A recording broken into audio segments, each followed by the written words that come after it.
What's up and welcome to my guitar channel. Today we're going to look at how to write a rock song in 5 steps. The very first thing we need to do is identify what type of rock song we want. Is it going to be Elvis or the Sex Pistols, Oasis or ACDC, Elton John or Nirvana, Steel Panther or the Cranberries? You get the idea. There is an endless amount of bands that are under the genre rock. So it really pays to understand what you're aiming for. Whatever rock means to you is going to change how you approach these same 5 steps, but the 5 steps are still going to hold up against any type of rock that you do. Once you've identified the specific subcategory that you're aiming for, start listening to music that is in that subcategory. Most of you are already going to be familiar. They're already going to be your favorite bands. So you already know these norms that happen in this genre. However, if you're doing this, you're watching this video as an experiment because you don't ever write rock and you want to do some rock, then you really need to spend some time listening and just identify what are the things that make up rock. What are the normal things that a drummer does, or a guitarist does, or a singer does that give it the rock sound? If you fail to do this research into it, you're gonna write a song and you're gonna, at the end of it, wonder why it doesn't sound like rock. And it's probably because you've missed what is obvious in the genre. So go have a look for what is obvious, what happens all the time, and get familiar with that before starting the 5 steps. The last thing I want to mention before we get to the 5 steps is these are placed in this order exclusively because this is the way that I do it. But we are all unique snowflakes, so if you have to do this in a way that is unique to you, go nuts. So long as you're getting to the end result at the end of the day, it doesn't really matter how you go about getting there. The first step is just to write something. Now for me, this normally happens when I'm just noodling around on the guitar and I come across a riff that I've never heard before, and I just think that kind of sounds cool. That could belong to this genre or this band or this whatever. Then once I've decided that that's the direction that I'm going to take this riff or this idea, then I start building in the ingredients around it. However, I always find this first riff, this first idea, this first concept, whether it's lyrics, a melody, a riff, a drum groove, whatever, that very first thing that I write down dictates where everything goes because it's the first time that I choose to put something down. So for the purposes of this video, I've chosen to go an ACDC route because we should all be somewhat familiar with that. It is a very formulaic style type of writing, and it's very easy to identify if I'm getting it kind of wrong or kind of right.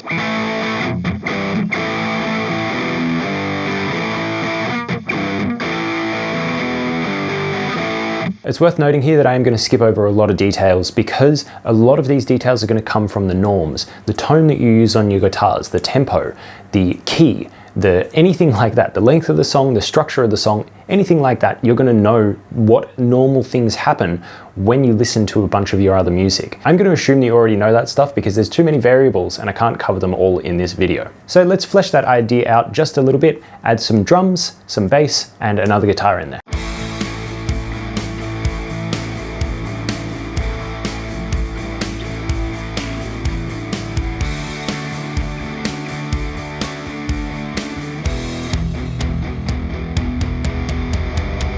Fantastic, I hope you're getting AC/DC vibes already.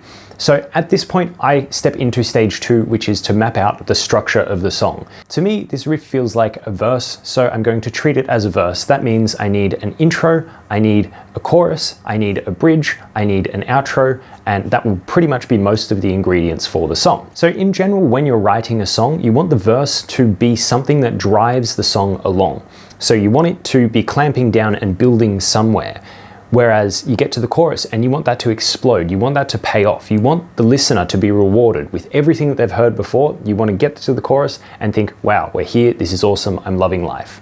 If you get that balance wrong, then you've got this really intense verse that people are like trying to keep up with and a letdown of a chorus. So people are kind of lost. They don't know where to go when they're listening to your song. However, if you follow the normal rules where it explodes into the chorus and it makes you feel great and you get all the good money notes and all that type of thing, then you get a much better listening experience for your listeners. In terms of an AC/DC song, the structure that I'm going to do, and for the sake of the shortness of this video, I'm just going to do an intro, a verse, a chorus, a solo, and a chorus out. So something very short, but just gives you an idea of where we're going. The only thing that would really be different about a proper AC/DC song is they might have more time in each verse, but they'd have an intro, verse, chorus, repeated verse, chorus, then solo, chorus, out. So there's not that much different, I'm just omitting a bunch at the beginning. Step 3 is to lay down a bass for the vocals. Once again, this process is what works easiest for me. I normally lay down the song and then I just sing over the top.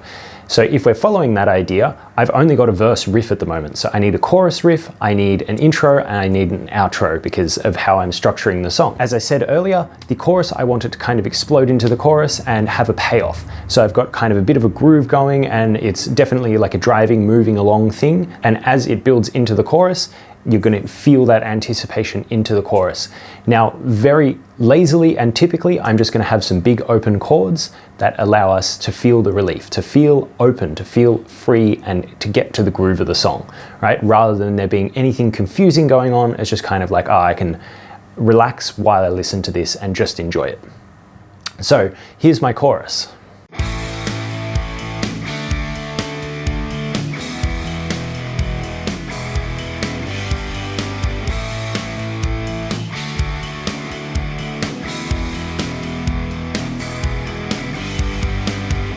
Step 4 is simply to write the vocals. Now, my process works easiest when I am working on both lyrics and melody at the same time. Some people prefer to write the lyrics, some people prefer to write the melody.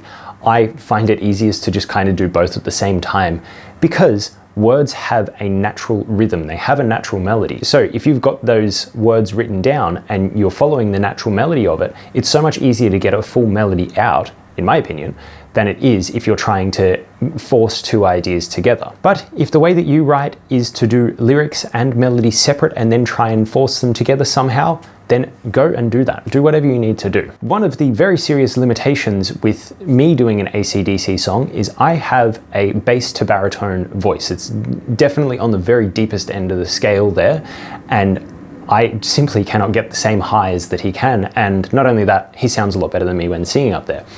So I need to change the melodies away from the ACDC thing and make it more Jake, put more of me into it, and put a melody and a vibe and an articulation, a performance, in a way that I think could exist in the same universe as ACDC. I will never get there by myself because I simply don't have the voice. And this is my limitation. This is where I'm getting my voice from, even though I'm effectively emulating an ACDC song. And on that note, if there are any limitations that you've got, just let them be limitations. This one for me is an actual physical limitation. I don't know if I will ever get past that. I don't really care to, but it's just a limitation that I've got, and I've got to work around it and make something that works for me that also serves the song. Now, what I'm going to do lyrically with this is write about the current situation that we're in. Sydney has gone back down into lockdown. We've just somehow, even though we're in our 4th week of lockdown, yesterday we had our most cases out of any single day. So I'm just going to have a good old school bitch about the situation, and that's going to be the content of my lyrics. Once again, this is not meant to be anything to me other than an experiment, and I suggest that you treat this the same. But with that in mind, that is how I approach writing lyrics. Now, step 5 is revision. There's multiple layers to revision, and I do it as I work. So it's kind of hard for me to write a whole song and then revise, because it's like in the process, I'm like, oh, I don't really like that, I'm just gonna fix that, and then I keep going until I've got a whole song sorted out. What I do in that process of revision is I look at everything that is imperfect. Now, I actually wrote a bunch of this song yesterday, and when I was waking up this morning, I was still in bed just lying there thinking about the song, and I was like, oh, I don't really like the riff, because it was a lot more static than what you've heard today. I thought about it, oh yeah, if I just did this instead, that would make it a lot more interesting. Now, I don't know if this would have happened if I had have just forced my way working through it. I think I did need the time of actual incubation, and incubation is just simply time away, time for my subconscious mind to think about the creative process and put its own flavor in things. I think I got a much better result, and that's why I'm not stressed about forcing stuff out quickly. I just experiment, I play, I have fun, and then I decide what's best, how can I make it better over time. However, that doesn't mean you should never put a time limit on it. Sometimes the best stuff you write is in 5 minutes. You just sit there, you play, and then you record it and you're like, wow, that was a complete song, ready to go. Definitely sometimes put limitations on it, but feel free to walk away from it and come back to it and go, okay, how can I make it better? And that's the process of revision. Step step 5 is one of the most powerful ones because it takes it from being a demo to something that sounds really cool. You know, it's where you place in the drum fills and the licks and the little different bits and pieces and the articulations on the singing to make it an actual song rather than just another piece of music. And of course, in the revision process, this is where I put in the final touches on the lyrics. I put in the guitar solo. I put in all the things that build the final chorus up to be the full climax of the song so that people can walk away saying like, holy crap, that had an emotional effect on me. But that's honestly pretty much it.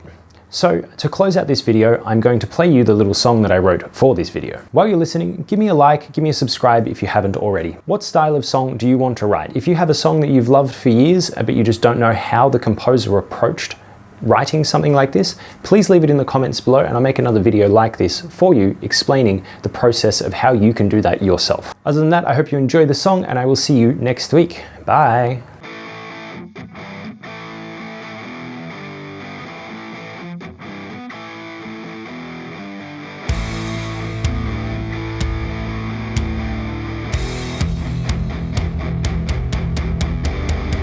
Last night a new record scored, and we don't know which way we're going.